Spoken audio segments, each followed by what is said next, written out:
What up, CSL gang? It's your girl Mika, and I'm back with another food banger. Today I'm going to be cooking, all right? I've been eating for the past couple of videos, but I'm going to go back to some of my cooking videos like I said I was going to do probably like a month or so ago, but never got around a chance to do it. So before I get into what I'm about to make, I need y'all to do a couple of things for me. Like this video, share this video, comment down below. Don't forget to subscribe. After you subscribe, hit that little bell in the corner. That's your notification bell. Make sure you put it to all so you know you'll be aware whenever we do some uploads or whatever the case may be. You'll be the first one notified. I don't know why I can never tell you guys to just hit the notification bell so you can be notified of our daily uploads. I don't know why it never comes out like that, but whatever. All right, so as I said, we're going to be doing, we're going to be making empanadas and we're going to be making tostones. So here I have everything set up. This is what they consider your mise en place for my chefs that are out there. Y'all know exactly what mise en place mean. That means everything in its place. All right. So this is what you want to do. A lot of people are looking and be like, I'm not doing all that. That's too time consuming. No. I used to think the same thing until I started going to school to be a chef. It's too time consuming for you to run around the kitchen crazy looking for everything that you need and trying to cut this up and cut that up and get this and get that. So if you set it up like this, come over here so they can see it. If you set it up like this and you have everything in order, and right now my oil is in my deep fryer heating up for my empanadas. As you can see, that's already heating up. We have the frying pan here ready for me to brown my beef in. And of course we have the spoon holder and the spoon that I'm going to be using. It looks like a lot. Ooh, girl, my shoe came off. It looks like a lot, but it's not a lot. The most time you're going to spend is during your prepping time. But once you get the cooking, God knows I can't speak to save my life. Once you get to cooking, everything is in order. You don't have to shuffle. You don't have to run. You don't have to chop. You don't have to do this. You don't have to do that. You can do everything at one time. So over here we have some ground beef. And I seasoned this already. As you see, all my seasonings are lined up here. I don't know why that's not back. But all my seasonings are lined up here. No, I did not use all of these. I used some Goya. I put paprika because I absolutely, positively love paprika. Black pepper, of course. I put garlic, and I put some onion powder. In here, we have the cheese that I'm going to be incorporating inside my beef when it's done for the empanadas. Over here, we have our plantains already cut up, which is going to turn into tostones. And I have my tostoneria right here, where we'll put the tostones inside and smash. All right. And then I have my onion already cut up. That's what I'm going to be putting inside of my ground beef when I start cooking it, because I just love onion in my ground beef. I love to eat onions, period. And then, of course, we have our shells for the empanadas, okay? We have the shells for the empanadas. Here I have down some parsnip paper so that way my empanada shells do not stick to my board. All right. So what we're about to do right now is get to cooking. I'm going to take my ground beef that is already seasoned, and I'm going to take my bowl of onion with me over to the stove.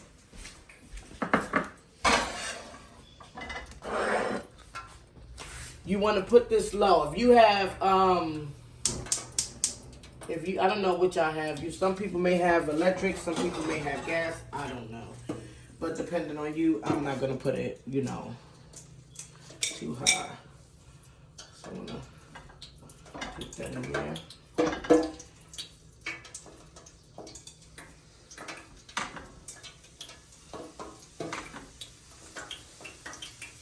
Everything counts. Everything counts. Okay.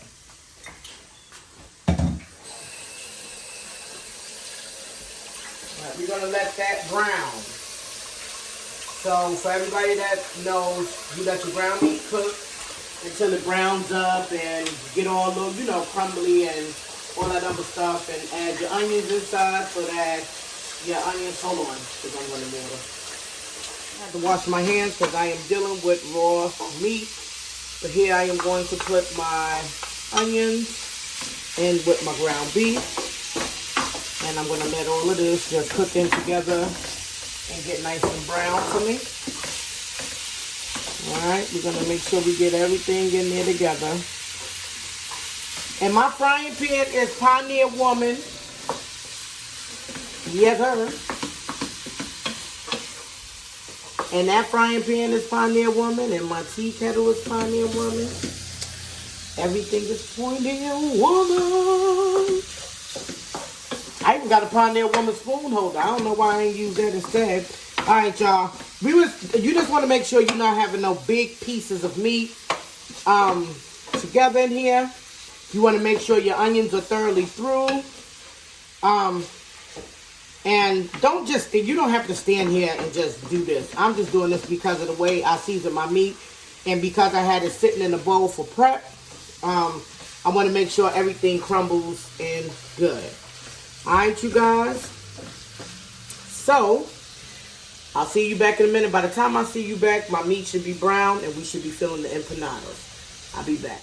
All right, you guys, we're back. And as I told you, when we get back, the meat will be brown. So everything has been drained, crumbled. It's been sitting in the bowl for a minute because I'm going to tell you why. I decided to pull out my other deep fryer so that I can do my plantains while I'm doing my empanadas. So that way everything can be done at the same time and I don't have to wait for anything. So this is my second one. And as you see, this one is ready. And my first one as well is ready. My light's on. It's ready. I had to turn it down a little bit because I have to do the rest of my stuff. But all right. And this is what takes so long. And everybody's kitchen is not going to look like mine. I'm not criticizing you, and that's fine. If you do not have another deep fryer, that's fine. The reason why I have so many deep fryers and so many rice cookers and crock pots and all these other things, the reason why I have it is because I do catering and I do lunches and stuff like that. So I have to make sure I have multiple of everything so that way I can conduct my business the right way. But if you don't, this is what I'm going to tell you to do. This is the same frying pan that I used to brown my ground beef and saute my onions and stuff in together. When you're done getting your meat and stuff out, wash your frying pan. Wash your frying pan and put some oil in it and use your frying pan if need be for your plantains, okay? And if you have another frying pan like this because you don't have a deep fryer where you're able to put in your empanadas like that, you can use a frying pan like this as well, or you can use a big pot, however you feel you want to do it. You do what you want to do, but you don't have to have deep fryers. I just happen to have a bunch because of my line of work. All right. So, and people, y'all see my sanitizer solution? I make my sanitizer solution myself. All right, you guys. So now, what we're getting ready to do is we're going to make us some empanadas. And like I said, when you have everything in its place, you don't have to run around looking for anything. While all your stuff is browning, my advice to you, what I used to do is just let all the dishes pile up in a sink. Don't let all your dishes pile up in the sink because one thing for certain, two things for sure. After we eat, we don't want to do no cleaning, right? Exactly. So don't let your dishes pile up in the sink. While your meat and stuff is browning, whatever it is that you use and all that other fun-loving stuff, just take it and wash it. That's what I just did. You see all this stuff that's in here? This is stuff I use my sifter for my oil because I had oil in there. So I used my sifter to take out anything that was left in my oil. These are the bowls I transferred my oil into. This is what I was using to drain my meat. You know what I'm saying? It's just those things. But now, that's stuff that I don't have to clean when I'm done. And I've learned since I started my culinary arts school to keep my sanitizer bucket with a clean white cloth in the inside. And it's very important, especially when you're dealing with meat and all that other stuff. You want to go behind yourself and you want to wipe everything down. How to make the sanitizer solution is really simple. It's just really hot water and you want to take bleach. Now, we use these strips here You can get these strips off of Amazon. If they get this dark, you have too much bleach in there. And you need to decrease your bleach levels, okay? You want it to be in between these two here because this means you don't have enough. So I'm just letting you guys know in case you want to set up any sanitizer solution for yourself while you're in the kitchen cooking, especially with chicken, you know, anything that holds salmonella. I don't care what it is. Just make sure you keeping your area clean at all times. That is what I learned to do since I started my school. So I just wanted to pass that on to y'all. I'm not going to halfway do it. If I do it, I'm going to do it all the way, right? Okay. All right, y'all. We getting ready to start making these empanadas. What I didn't get was my bowl of water, though. So we should have, I also learned that we should have a bowl of water. And that is because we want to, after we put our meat and our cheese and stuff, and we go to fold it over, we want to brush a little bit of water around the ends, take a fork, press down, so that way it sticks. Okay, the water is to help the dough to get back sticky again when you go to fold it over, and the fork is just to give it that, you know, that pressure that it has when you go and get them. So I am getting ready to stuff a couple of them. All right, you guys. I wanted to put my, the, whatchamacallit in it, but, I don't know. You know what I'm talking about? Mm-hmm. So what I wanted to do was I wanted to just put my cheese inside of this instead of having to do it like this, which I think I'm going to end up doing because this is time consuming. And I would just rather put my cheese inside of it. So we're going to put it in. So they always say, what they teach you is you want to put enough, okay? You want to put enough meat to make your customer satisfied. But you also do not want to overstuff it to where it explodes while you're cooking it. So the dough was actually sticky enough for me to get this done and press down. So let me get this fork. Hold on a minute, you guys. I'm still probably gonna get my bowl of water, but that's one. So you can come close so they can see what I was talking about. That's what I was talking about. You see that? You want to do that all the way around so that you know for a fact everything is sealed. Okay, you want to take a fork and press all the way around. So that way you know everything is sealed. All right, you guys. And here we have it. Our very first empanada. All right. It's just that simple. It is just that simple. I'm just learning how to do all this stuff because, like I said, I'm going to school for culinary arts, and if you love to cook, you love to cook. You learn things, and Hispanic food is my all-time favorite food. And this ground beef, I should have showed y'all how many pounds it is. I don't have the package, but you don't need to get, excuse me, guys.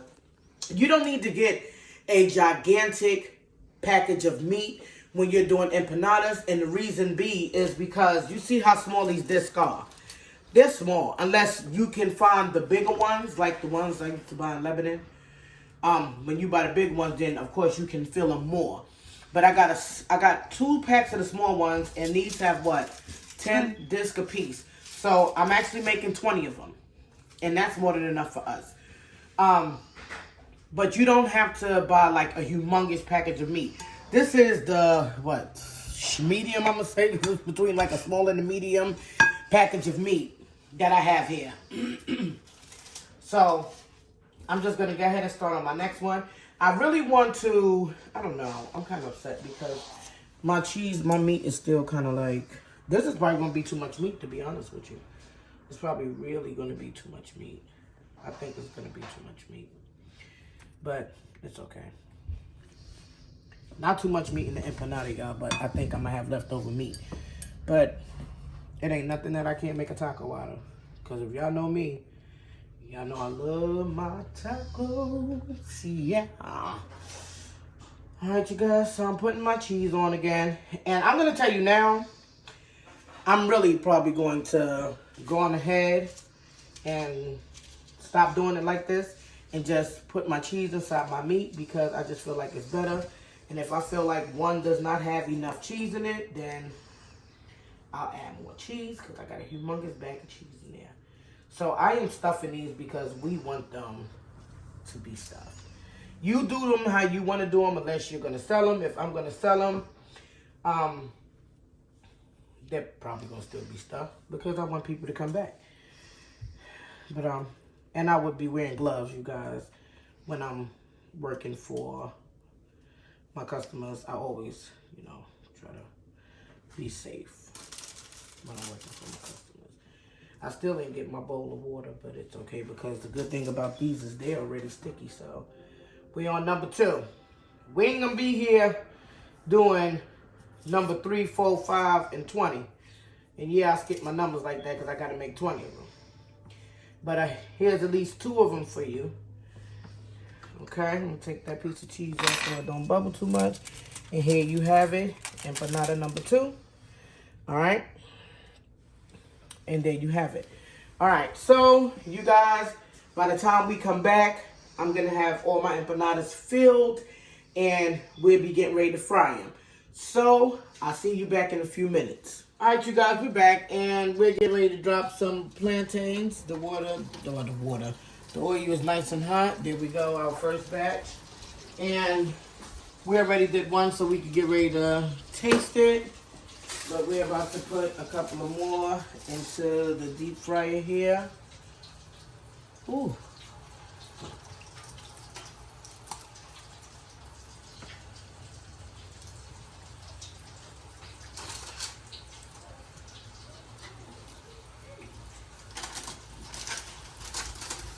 Be careful when you guys put these in. Do not just drop them. That would not be a great idea. Place them in gently. Alright? That's enough in there for me. If I can fit one more in. Alright, you guys, so we're just going to let these fry. Alright? While those are frying, we have a couple of plantains that's already here. I did not cut them all. These got stuck together. Please make sure that they're not on top of each other. So, I didn't cut them. I'm so used to cutting them small because I like them small. And when you make tostones, they need to be bigger. So, because I cut them small, I'm not going to be able to use my tostoneria. I'm going to have to use this right here. Just get you whatever you have, a glass, a bowl, whatever. Make sure it's washed, cleaned, everything, dry it off, and then just take it and the same thing that you would have did with the tostoneria, you're going to do with the glass. Just don't add as much force as I just added and you'll be fine. You want to go light, pull it off. Alright, this one, I'll probably get them up. That's good. These plantains are kind of sweet. They're not like, you know, I'm sorry. Let's check the food.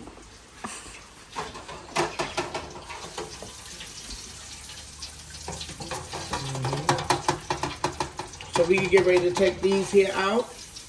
Now, what I should have done is sat them in water. They wouldn't have stuck together.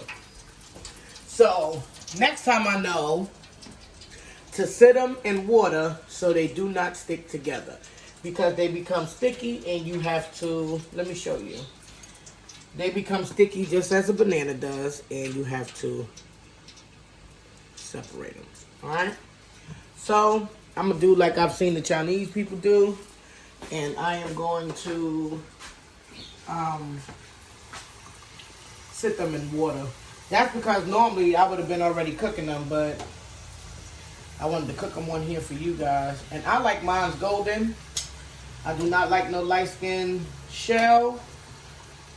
I don't even like light-skinned men, but Chris Brown. Alright, so you can bring it in so they can see that. Alright, you guys. So we're going to let the other side get brown, and then we're going to remove those as well. But let's try the one that we already fried. You ready, Wanda? Ooh, look at this, guys. Oh, man.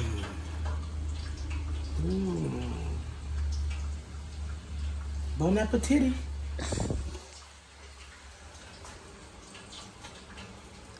Oh my God. You see the meat, the cheese, got a piece of onion right there. Baby. I'm playing me. Play with your mammy. Don't play with me. There you have it, you guys. When they're all done, I'm going to plate them all, and I'll be back. Alright, you guys, and we're back. We're finally done. So, everybody's not going to eat plantains. I did not make all of them. But these are sweet plantains. They were already getting past that ripe stage. So, it wasn't no need to try to make them into Tostones because they already had that nice sweet taste to them. Alright, here you have it, your empanadas.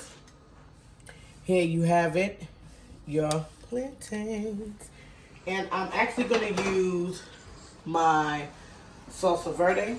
I made this salsa verde myself for class because I actually had to make homemade empanadas where I had to make my own dough and all that stuff maybe about 2 days ago.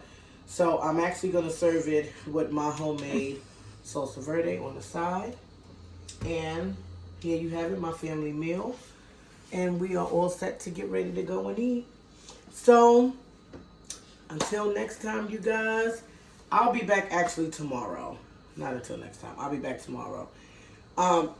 Excuse me, I'm not going to be eating this on camera because, one, I'm tired. Two, I just did a video earlier today. I did the Wingstop video with my daughter. And then I had to do this. So, I just wanted to get this done for you guys. Just bring it a little bit closer so they can see it again. There you have it. I hope you guys enjoyed it. It wasn't that long because these are not something really hard to make. Like I told you guys, the longest part to cooking this stuff is the prepping because the frying is simple because of the deep fryers that I have or your frying pan. But I hope you guys like this video. Don't forget to like, share, and comment down below. Of course, my grandson does not listen, and I don't think anybody understands when you got to keep telling the same child to stop and they don't. And people, the judge, wonder why you spanked them. And yeah. Alright. Back to what I was saying. So anyway, don't forget to like, share, and comment down below. Don't forget to subscribe. After you subscribe, hit that notification bell to all so that you can be notified whenever we do our daily uploads. Until next time, you know what I'm going to tell you guys, right? Stay Gucci.